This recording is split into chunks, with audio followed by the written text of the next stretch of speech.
بسم الله الرحمن الرحيم.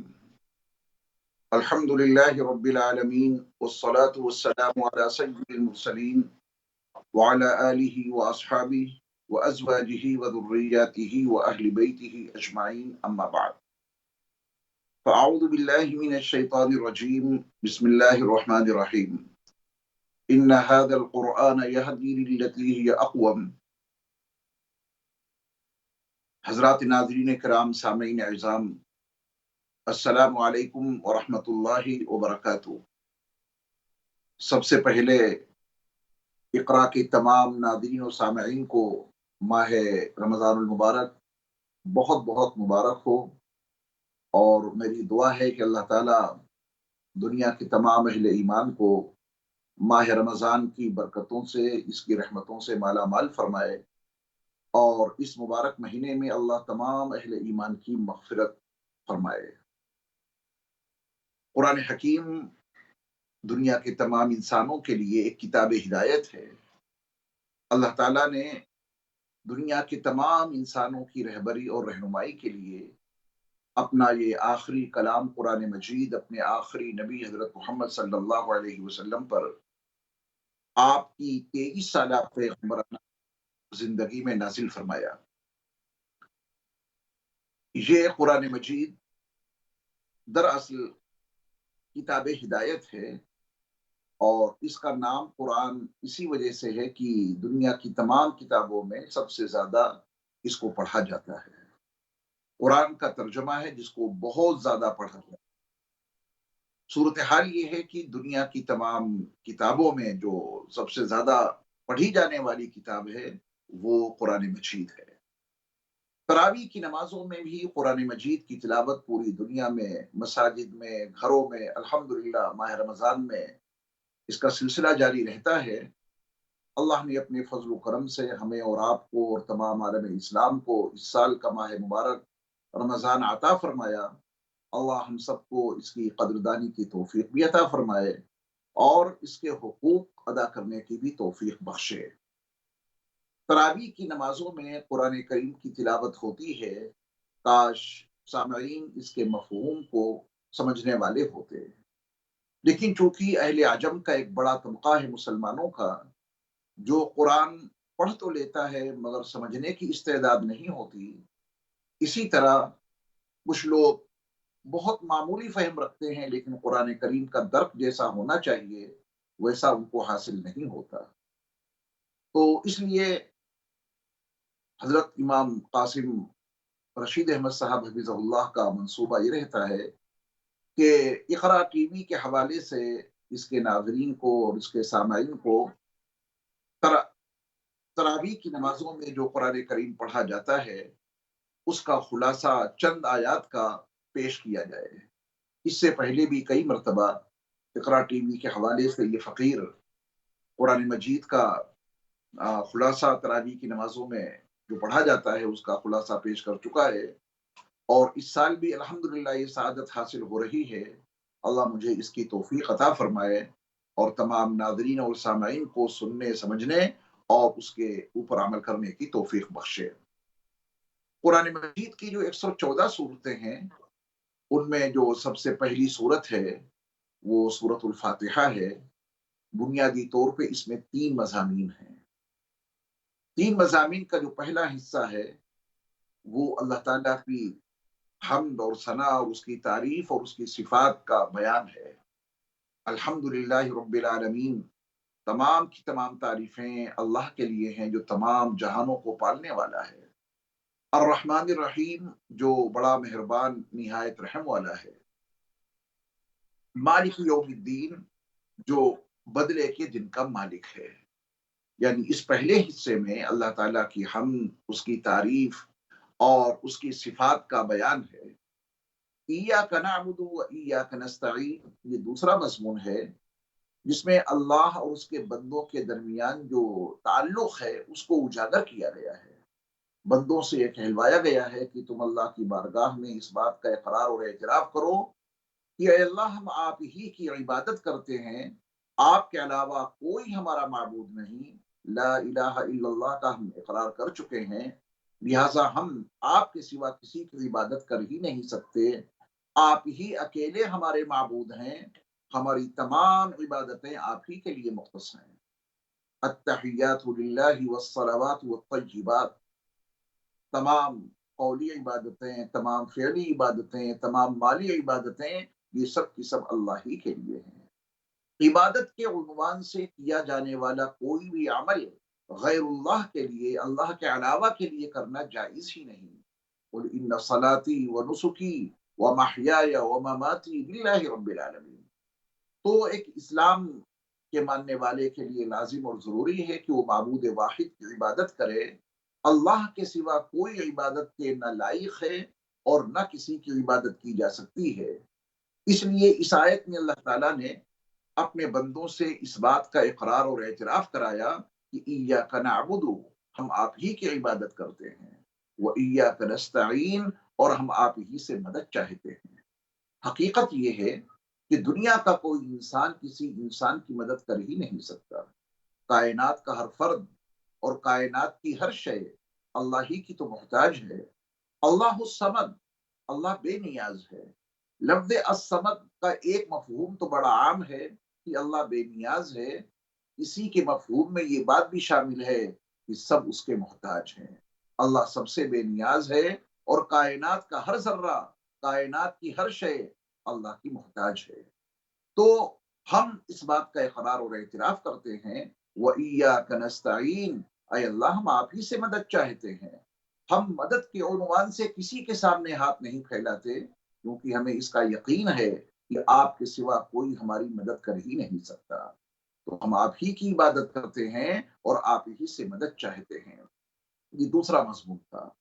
تیسرا مضمون دعا پر مشتمل ہے، یعنی پہلے اللہ تعالیٰ کی حمد اور اس کی تعریف اور اس کی صفات کا اقرار اور اعتراف کیا، اور اس کے بعد اپنا تعلق واضح کیا کہ ہمارا اللہ سے تعلق کیا ہے۔ اللہ ہمارا اکیلا معبود ہے اور ہم اس کی عبادت کرنے والے ہیں۔ عابد اور معبود کا تعلق ہے، مدد کرنے والا اکیلا اللہ ہے، باقی ہم سب اسی کی بارگاہ میں اپنی حاجتوں کو، اپنی ضرورتوں کو پیش کر کے ہم اسی سے مدد چاہنے والے ہیں۔ ایاک نعبد و ایاک نستعین۔ اور اب تیسرا مضمون ہے دعا کا، یعنی ہم اپنے اللہ سے کیا مانگیں۔ اللہ تعالیٰ نے اپنے بندوں کو مانگنے کے عنوان سے ایسی چیز تلقین کر دی ہے جو ہماری زندگی کی سب سے بڑی اور سب سے اہم ضرورت ہے، اور وہ ہے ہدایت۔ اس دنیا میں ہر انسان الگ الگ سطح پر زندگی گزارتا ہے۔ کوئی حاکم ہے، کوئی محکوم ہے، کوئی امیر ہے، کوئی غریب ہے، کوئی شہری ہے، کوئی دیہاتی ہے، کوئی عالم ہے، کوئی جاہل ہے، کوئی مالدار ہے۔ طرح طرح کی زندگی لوگ گزار رہے ہیں۔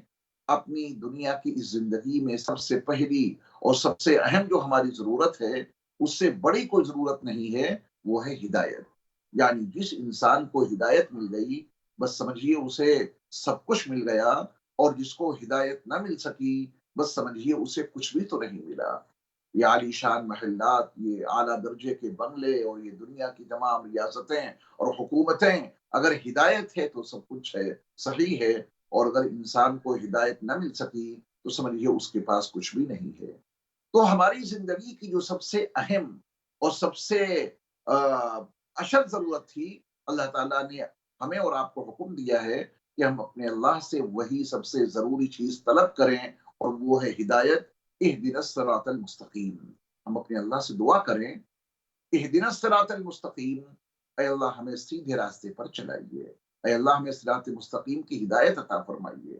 اور یہ ہدایت اتنی ضروری ہے ہمارے اور آپ کے لیے کہ 5 وقتہ نمازوں میں اور نماز کی ہر رکعت میں ہمیں اور آپ کو اس کا مکلف بنایا گیا کہ سورہ فاتحہ میں اپنے اللہ سے ہدایت ضرور مانگو، اس لیے کہ اس کے بغیر تمہاری زندگی کامیاب نہیں ہو سکتی۔ دونوں جہان کی کامیابی، دونوں جہان کی نجاح، دونوں جہان کی فلاح، یہ دراصل ہدایت میں ہی پوشیدہ ہے۔ جس انسان کو ہدایت مل گئی اس کو دونوں جہان کی کامیابی مل گئی، اور جس انسان کو ہدایت نہ ملی دونوں جہان کا خسارہ اس کا مقدر بن جائے گا۔ تو صراط مستقیم پہ چلنے کی دعا اپنے اللہ سے کرتے رہیں۔